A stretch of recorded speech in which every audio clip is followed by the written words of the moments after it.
Are you aware of a digital system called a city brain? China has one. The EU has one. Australia has one. Is there one coming to America? We're going to talk about that next.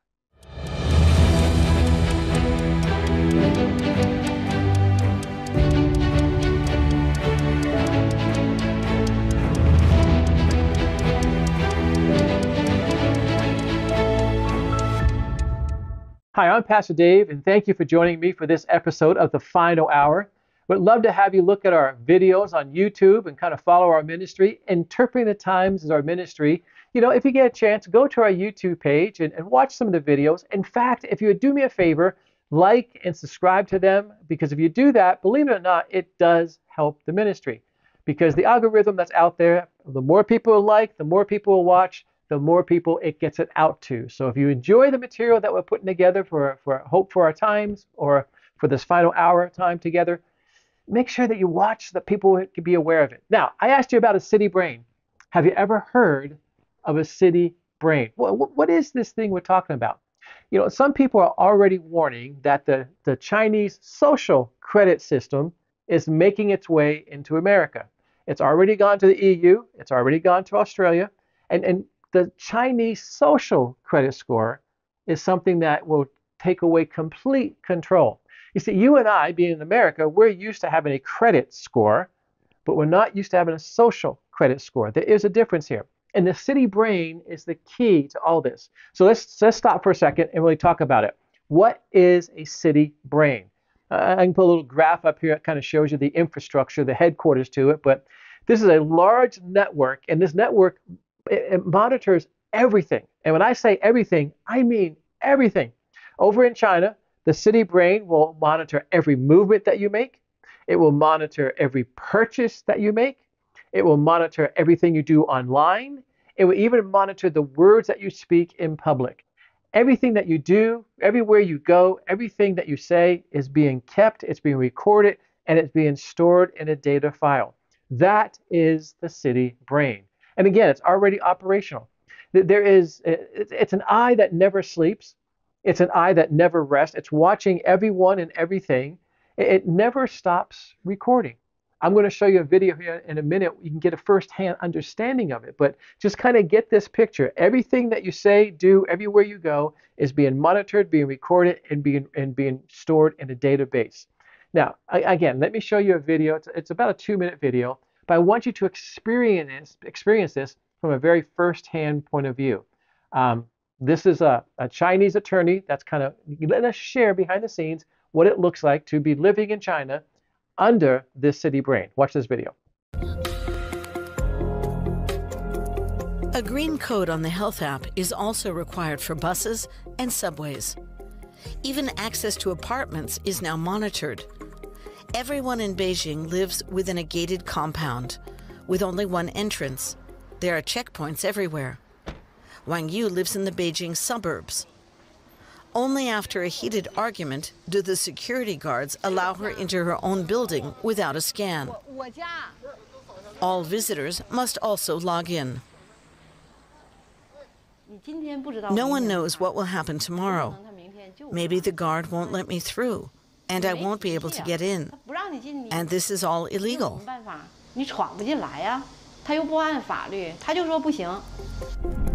The Chinese government has turned the Corona app into a surveillance tool. Every time it's scanned, names and locations are passed on to the police. Sheng Dan co-developed the system. It took less than a year to get the first version up and running. Now she can monitor every resident from this office. We've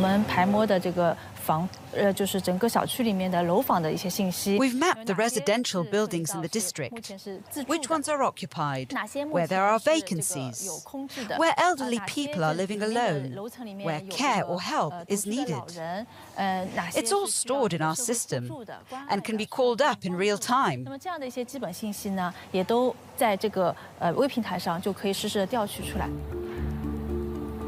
Even those who do not dispose of their trash properly are recorded. Residents who aren't following the rules are captured on camera from 3 different angles.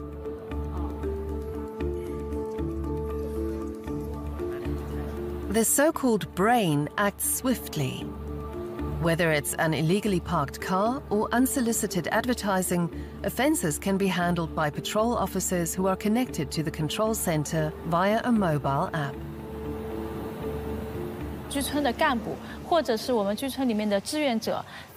As soon as the squads and volunteers in residential districts spot an issue, they can report it and upload footage. They take a photo, report the issue, and then our system automatically decides which department to forward the matter to.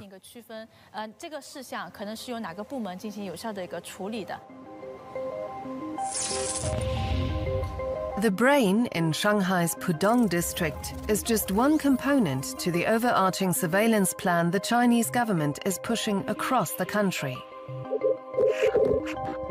The goal is to have complete coverage in all major public places, such as train stations, street intersections, and parks.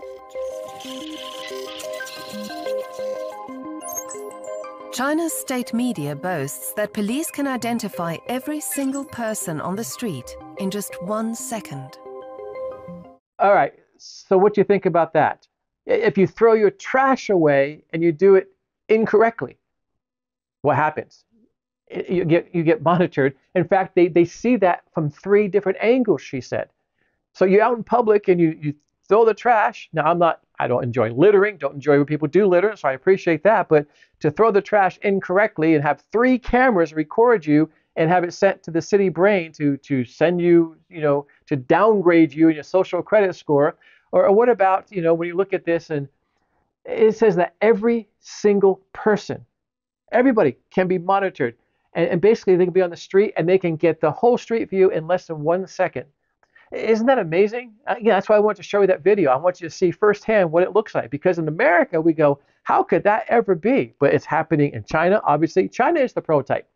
China is the prototype that everybody's following and kind of copying. The EU is putting in place. Australia is putting it in place.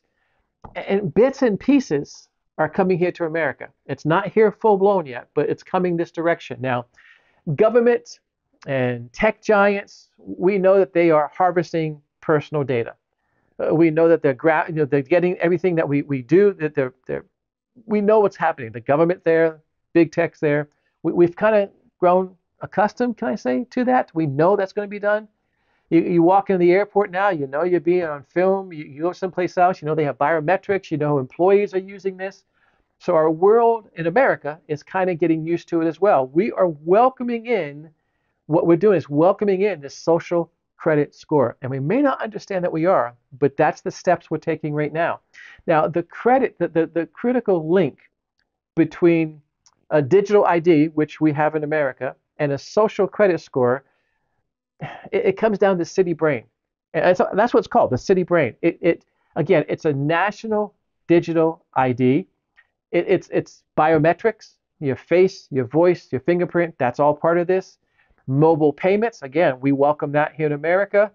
Government services done through AI, we welcome that. Court system, travel systems, healthcare, education, all those aspects of our life, the digital ID, the city brain plays into. And right now in America, we're just using that as acceptance. We use AI, we use biometrics, we use being online to do things. We shop online, we travel, we get our travel documents online. We show up with our cell phones to board an airplane. So we're used to doing that.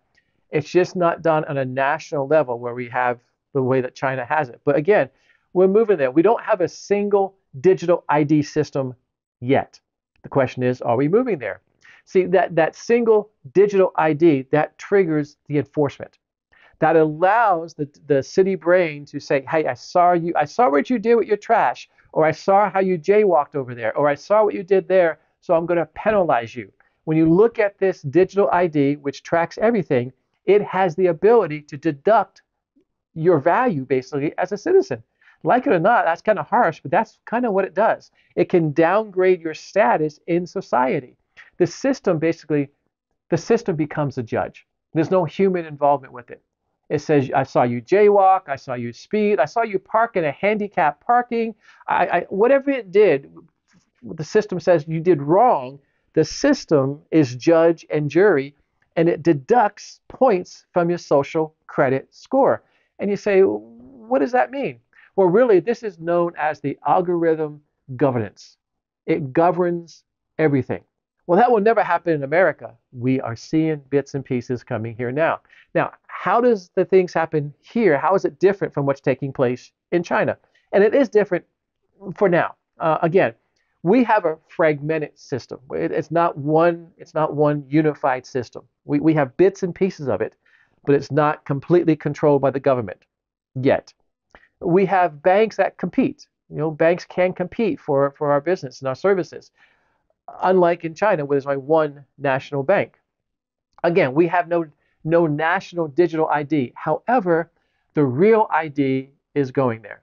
The real ID had a date that was going to be launched, and it got bumped, and it got bumped, and now you cannot get on an airplane unless you have a driver's license that has what? The real ID.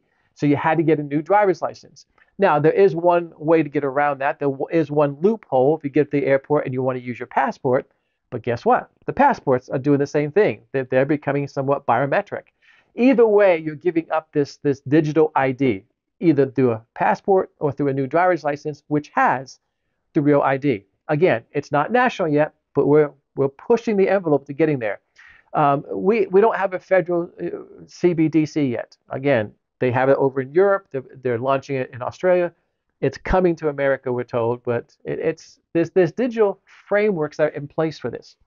To think, well, we won't ever do the central bank digital currency. Well, again, there's pieces there. There's fragmented pieces there, such as what? Well, FedNow. Do you understand what FedNow is? When you look at the ESG score for banks, banks are required to carry an ESG score. Individuals are not yet, but banks are. So we have the pieces in place. We're doing that. We have AI, where AI has a system of compliance, where AI can look at neighborhoods and say, well, there is some risk potential here. And law enforcement has that in place now. So we have the pieces in place to be heading down the same direction that China has implemented and is using against its people. So while we have not yet, have this one credit system in place, please understand the building blocks are there, which is all a picture of end times anyhow. We're seeing China be the global digital compliance system. China's launching it, and other nations are following behind in that. It affects your identity, it affects your money, it affects your travel, it affects your selling and spending. It could even affect your employment. All those aspects of our lives are being affected by this city brain and the aspects that it oversees. And again, we don't have it unified yet, but we have bits and pieces here. So I hope you understand that. China, you want to see what's going to happen, look at China, just study China. That is the prototype for what other nations are looking at. And really, when we get down to it, we have the technology to implement it right now. There's nothing holding America back from the technology side to not do the same thing that China is doing. It just takes that one moment, it just takes that one leader, it just takes something to push the envelope that way, and we could lose control of our identity and a lot of things that again, our travel, our money, even our employment possibly. So why are governments around the world studying China's method here? Because it instantly forces compliance. You don't have a choice. If they put this system in place, it instantly forces compliance. And the enforcement is automated. There's not somebody you can go to. You can't appeal to it. There's not a human involved. So if they're gonna bring any kind of enforcements against any kind of non-compliant issue, it's automated and it's instant. You don't have no recourse. That's something that a government's looking at. It has total visibility, meaning that everything you do is seen and recorded. There's nothing we can do to get outside the bounds of it. That's the way the system is set up. And really, this is why the IMF, this is why the World Economic Forum, this is why World Bank, this is why central banks around the globe are moving in this direction. They are heavily, the IMF, the World Economic Forum, World Banks, they are heavily focused on what? Digital identity. They're focused on programmable money, again, the central bank digital currency, and AI oversight. All that is now taking the lead and becoming part of our daily lives. It's inch by inch here in America, but it is becoming part of our daily lives. Every photo, every purchase, every message we send, every movement we make, again, is being fed into an algorithm, and it's being basically what it does in China. It decides your social future. It decides what you can do. This system is already in place. In China, the AI city brain, it tracks, again, it tracks where you live, it knows your address, it tracks where you visit, it tracks how you, again, you saw it dispose of your trash, who you call, what you buy, where you go, every step you take in public, and it decides if you follow the rules. Is that how we want to live? And how far are we from that? And what can we do about it? And really, is it prophetic? Have we been warned in Scripture as we look at God's Word? Everything has to revolve around God's Word. And as we get towards the end times, we see how people, as Paul passed the baton to Timothy, we were told what people are going to be like in the end days. And we know what people want to bring in for convenience. Though the government would say it's for our safety and for our privacy, we're doing it for convenience because we're lazy. And we're welcoming all these things in. If you break a rule, what rule? Now, I didn't know that rule was in fact. I didn't know I could park there. I didn't know I couldn't do that. I didn't know I couldn't, put this flyer. My dog ran away and I put a flyer on the mailbox. I didn't know I couldn't do that. Well, the camera catches me and it marks me down and I lose part of my social credit score, which deducts things I can do in real life, in real time. That all happens. What about your home? Who comes to your house? See, that is also monitored. As you saw in that video we just watched, it will monitor the visitors that you have, and it flags, get this, it flags any undesirable visitors. Well, folks, who's undesirable? The preacher comes over, he's undesirable. The man who believes in Christ, he's undesirable. Whoever, someone who the AI algorithm says is going against the system, rebelling against this. And if you're following Jesus, you're going against the system, by the way, in some aspects of this. Well, you become undesirable. And if you allow that person into your house, they know the visitors that you have. And again, you get knocked down from this. There's sensors in the public square. And I'm going to talk about this in a second. That's how they see how you throw away your trash and what you do. Are you putting recycles in this trash can, or are you putting other trash in a recycling? And are you not doing recycling properly because this plastic is okay? That pizza box, come on. This is exactly what the control is being given over to the powers that be, which eventually leads to, it becomes a one world government. We're heading that direction. Now, this all is built around something called geofencing. That's another term I want to talk about. You have the city brain and you have geofencing. Let me show you a graph up here on what geofencing is. Basically, it rewards those who follow the rules and it deducts those who rebel against the rules. You just have to know what the rules are. And as you see in this graphic here, that if you are inside this public square, these cameras are watching you. This is developed by a company called TrackObit. Now, TrackObit, its headquarters is both in India and Dubai. So that's the nations that got behind this software, and this geo-tracking basically is cameras monitoring everything. And as you saw in the video, not only one camera, but there's 3 different angles. So whatever you do is going to be seen 3 different times. Now in China, what they've done, they've put in place what they call the People Republic 2025 AI Surveillance Blueprint. Now it sounds pretty technical, doesn't it? What is all this? The People's Republic, China's 2025 AI Surveillance Blueprint. Again, this takes every purchase that you make, every message that you send, there is no privacy, every online activity that you do, and it puts it into an algorithm, and then it predicts what it thinks you're going to do.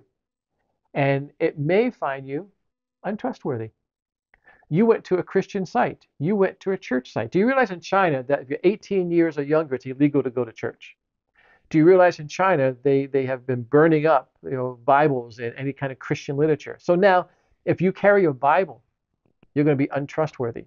If you send a message, hey, I'm praying for you, that would be picked up. You might be called untrustworthy. If the AI algorithm says you are now untrustworthy, then that's what this surveillance blueprint is all about. Folks, this is happening around the globe, and it's piece by piece coming this way. A single violation, and again, it would be caught by overlapping cameras. Multiple cameras will see this. It will slash your social credit score, and you will have opportunities taken away overnight. You may not be able to board a plane. Okay, if I'm leaving, if today is Sunday and I got a flight planned for Tuesday, but tonight I park in a no parking zone, and tomorrow I take my dog out for a walk, and it's not supposed to have a dog on the city sidewalks or whatever the rule may be, and I get 2 dings against me, I may not be allowed to board my plane or to board the train or any kind of public transportation on Tuesday. This is real. This is happening in other countries and other nations. Now, let's switch from China. Let's look at the European Union, because you have to understand this algorithm, it decides your fate. Again, it's instant, it's automated, there's no human involved, there's no one to yell at, there's no one to complain at. You just get knocked down, and I'm sorry, your ticket has been null and void for your plane flight. You have to find another way to get in there, or you're not taking a flight. The European Union, let's talk about them. Let's get off China for a little bit and see what they're doing here. They have what's called the wallet system, the European Union wallet system. And this mandates, it's a mandate, it's a biometric linked profile of who you are. So everywhere you go, you're scanned. If you do your handprint, if you do your iris scan, if your voice, everything is biometric, and it profiles everything for what? For services. It will tell you what services you can have and what services you may not be able to have. You see, folks, this is going to get to the point to where if the central bank digital currency, I say when the central bank digital currency comes into place, they're going to say you're going to have so much money to spend, it's going to be digital, it's going to be controlled, and you will have X amount of dollars to spend on gas. If you can only go this far, here's your 15-minute cities, by the way. You can only drive so far because you're going to allow this much gas. And when you reach this much, we're cutting you off. Your card will not be good for that. Well, you see that coming in the European Union when they have this digital wallet. It says that basically they're going to tell you the digital wallet will add extra security. That's the whole purpose behind this. And people go, okay, well, sign me up. I want the digital wallet. I want to make sure that I have, more secure. Everything I do online is more secure. They're saying that. Do you believe that? I have a second video to show you. It's only about 90 seconds. Let me tell you up front, though, this video I'm about to show you, it's 2 years old. So it's a promo video promoting what the European Union wants to do with their digital wallet. Again, it's 2 years old. I'm going to come back and show you a headline on what's happening in the last 2 years. Watch this video real quick. It's real short.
All right, so there you go. Now that was 2 years ago. It was a promo on how great the EU digital wallet was going to be.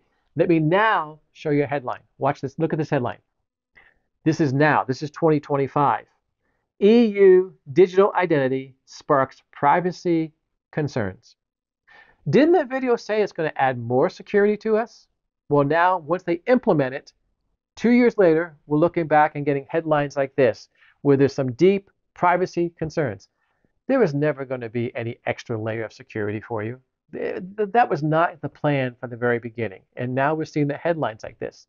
Now, in America, we have cities like Los Angeles, LA.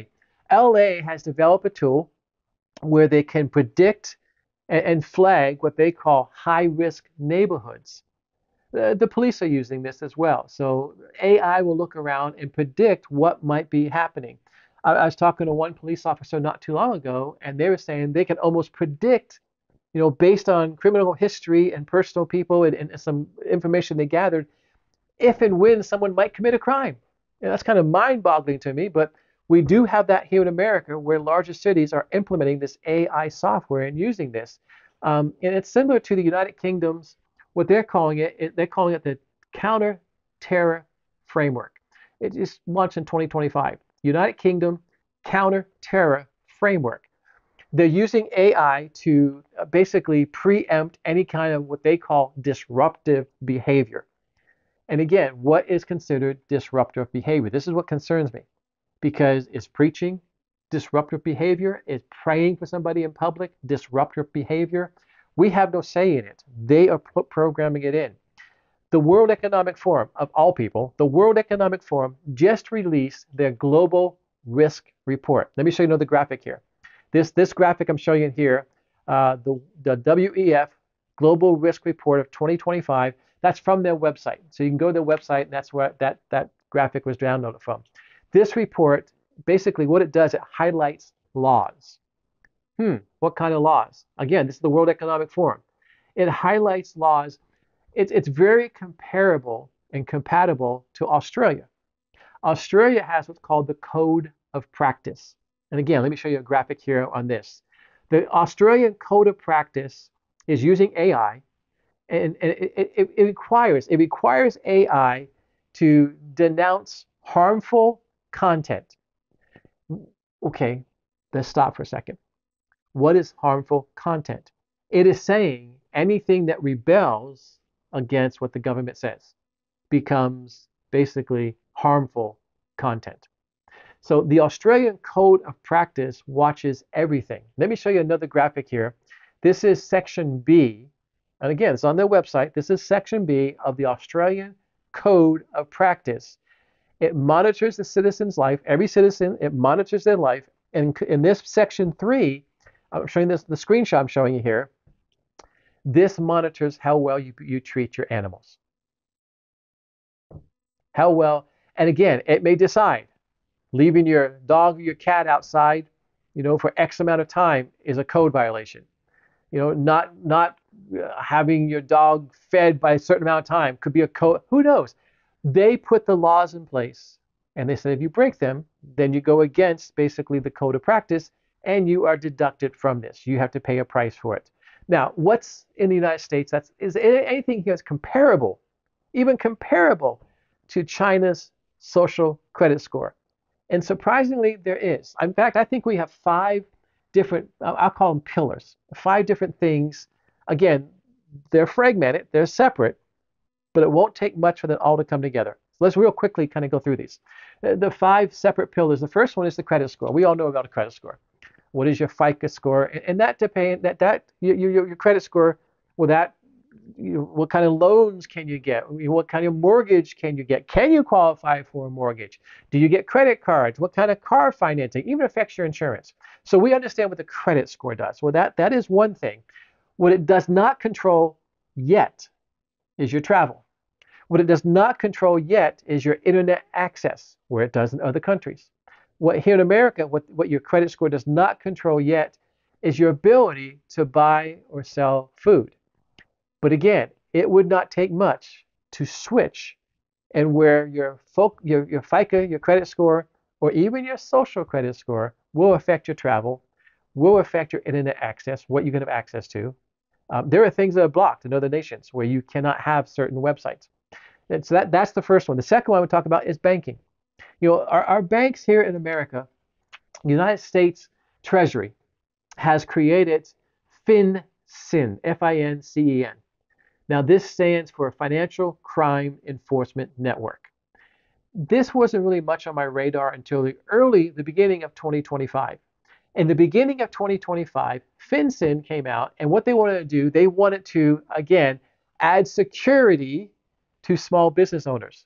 But basically, they were trying to make small business owners criminals, in my opinion, because they wanted to put out a report to where you had to file with the federal government, with the Treasury, anything about your business. They wanted to know who you were, what your business was, what your address was, everything about you.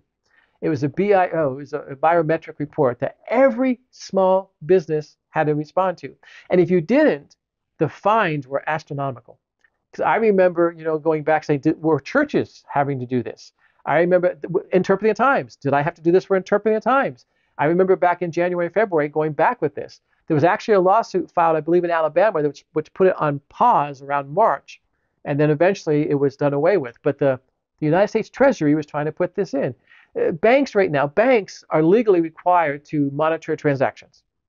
They will flag what they call suspicious activity. They will report, anything that they call suspicious is automatically reported to where? The federal government. And they can freeze your accounts. So we know banks can do that. We know that they can shut down your account. We know that that deposits can be frozen, that they can be held. We know that basically you can lose, access to your bank account. We've seen that happen. That whole thing happened with the last administration, basically. So the Financial Crimes Enforcement Network, the requirement that they had, again, this BOI report, Beneficial Ownership Information is the official report. Beneficial Owner Information Report, the BOI. It wanted to know who the owner is of every business. Now, a lot of businesses will get an LLC, a limited liability, an LLC. You do that to have separation. You have a corporate veil. You don't want people to know who the owner is. So we have that system here for that. But when the Treasury came out and said you had to do this, well, it took away the corporate veil. It did not really allow the LLCs became useless in a way because now they wanted to know every owner, every senior officer, anybody who had any kind of control over decision making. They wanted to know the address, the names. Basically, they wanted to know who you are, what you owned, and how could they get a hold of you. Again, that was put on hold. But the fact that it was even implemented and put in place, that's one of the pillars that we're talking about. Another one is background checks. Again, you have that for employment, you have it for housing, in order to get a firearm. There's certain background checks that we have, and we welcome them and accept them. In the church, we do have background checks for people in our children's ministry, just for safety reasons. But a background check can affect where you work. It can affect, where you live. It can affect what kind of license you may be able to get, depending on the profession that you are. But so far, there is no unified federal score. That's the next step. Okay, we have background checks, which we appreciate, but there's no unified federal score. And that's what they have in China and other nations. That could be coming with these city brains. The fourth one, real quickly, is the government watch list, a no-fly list. You get on a no-fly list. Well, that's a government watch list, basically. You get flagged. You get barred from flying. You get denied entry to certain airports. You just can't go places because you're on this list now. The key difference is it's not tied into your buying and selling yet. You could be on a no-fly list, but you still buy something, you still sell something. Whereas in other countries, if you get on a list like that, that also will limit what you can buy and sell. It will control that. So, and the last one I talk about is performance-based social credit. We're not there, but that could be a direction we're going. Big tech wants to put this in place, and they're slowly implementing some of this. How? Payment processing. They can shut down. How about you get an app? They control the app stores. You ever have your app, where you get kicked out of your app? You try to do an ad on Facebook. If you're a business owner, you're trying to do an ad on Facebook, you can get kicked out of Facebook. You can get kicked out of YouTube, where you cannot do ads on those platforms. I've had people in the church come and say how their ads were banned. How? What you do? Well, they just said I broke a rule. What rule? I don't know. They won't tell me. So big tech is already putting that in place. You can lose your Google account. You can lose your Apple ID. You can get blocked from your PayPal or your Stripe. All that can be done.